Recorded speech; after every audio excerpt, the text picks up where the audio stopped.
In the Violet book written by a man called Heath, there are two peculiar pages. One that covers Heath's encounter with the hidden treasure of Area Zero, and another one talking about a quote-unquote phantom memory. When Heath separated from the rest of the expedition team, he encountered the hidden treasure of Area Zero, Terrapagos. After that happened, he was later found unconscious by the rest of the team. Only thing he could recall was him speaking with someone in an unfamiliar place, as if he were in a dream. After he awakened, he was also holding a page that contained his own handwriting, but he had no recollection of actually writing. What happened here? Well, it wasn't a dream. But first, to better understand what happened here, we need to fast forward a bit in time to when we, the player, reached the underdepths of Area Zero. In there, we find a journal entry written by Professor Turo. While investigating the hidden treasure, I found myself suddenly transported to a great height near a lake that smelled of sulfur. Based on temperature and humidity, I believe it to have been the eastern lands that I've read about before. And there, a child gave me a white volume. What's he talking about here? Great height? A lake that smelled of sulfur? Eastern lands? There's really only one place he could be talking about. Kitakami. To be more specific, the crystal pool we find at the top of Oni Mountain in Kitakami. Why was Turo transported to Kitakami all of a sudden while he was doing research on the hidden treasure of Area Zero? Well, it's kind of our fault. After leaving the underdepths and catching Terrapagos for ourselves, we go to the Kitakami crystal pool. If we go there and bring along Terrapagos with us, something unexpected happens. Professor Turo appears. No, this isn't our Turo. This is a past version of himself from a different timeline. He states that he seemed to have broken the boundaries of both space and time. Right when he appears, Miraidon exits his ball. Turo's shocked. This is the exact Pokemon that was talked about in the Violet book, Iron Serpent. Here, we tell him that it's actually called Miraidon. He then spots a book that we have on our hands. It's a white volume given to us by Briar called The Hidden Treasure of Area Zero, where she writes about what she had found out about Area Zero during the adventure she went on with us. Turo asked for the book in exchange for his copy of the Violet book. And with that, he leaves. I'm assuming you guys know what happened there in that interaction. That interaction is what Turo was writing about in that journal entry earlier. We were the ones who transported him to Kitakami. Or rather, since the Turo that we met mentioned that they were from a different timeline, another version of ourselves transported our Turo to their timeline. Anyways, the Turo that we met at Kitakami hasn't built the time machine yet. We know this because he states that he was researching methods on how to obtain Pokemon from different timelines, meaning he hasn't done it yet. This Turo hasn't ever seen a Paradox Pokemon before. For all he knows at this point in time, that Paradox Pokemon could just be a myth and that the Violet book was truly fictitious. That is until we summon this Turo to Kitakami, where he's immediately met by what he knows as Iron Serpent from the Violet book.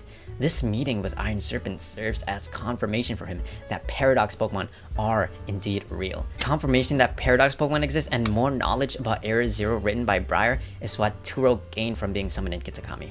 All of that, coupled with the unknown schematics from the Violet book, he's now knowledgeable enough to build the time machine. After past Turo goes back to his own timeline and builds the time machine, his timeline will go through the same exact events that our timeline did. Turo dies, a version of us from that timeline goes on the same exact journey as we did. They beat AI Turo, and most importantly, they go to Kitakami and summon a past version of Turo from a different timeline. That Turo then gets sent back to their timeline and the cycle repeats. It doesn't end. It just keeps going. Let's take a look at time travel in this game. What the conditions are. When Turo was brought to the future, he was investigating the hidden treasure of Area Zero, which we know as Terrapagos. So that means he was within the range of Terrapagos.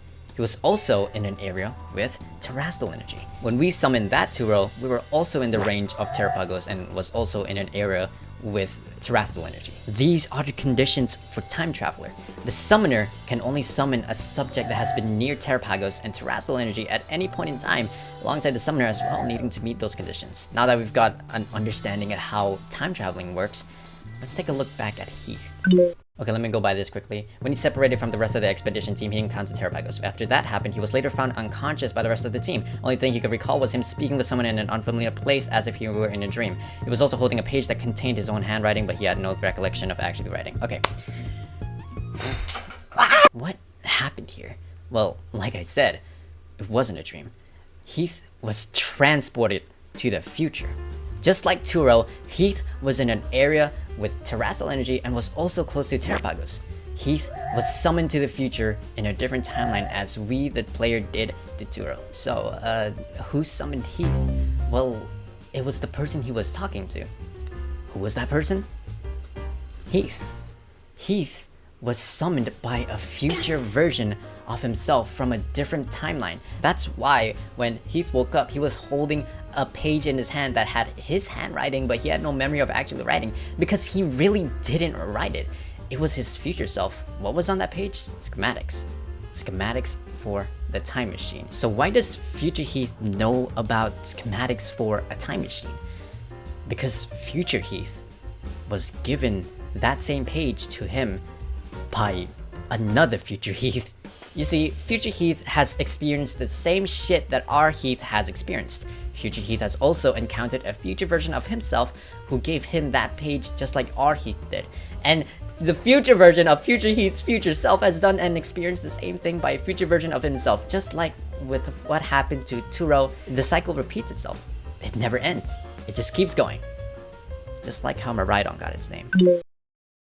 This one's a little less significant than the other two, and you probably already noticed this, but how Miraidon got its name is also a paradox. Back in Kitakami, where we summoned past Turo, when he first saw Miraidon, he called it Iron Serpent. It wasn't until we told him that it was actually called Miraidon. From then on, he'd start calling Miraidon Miraidon.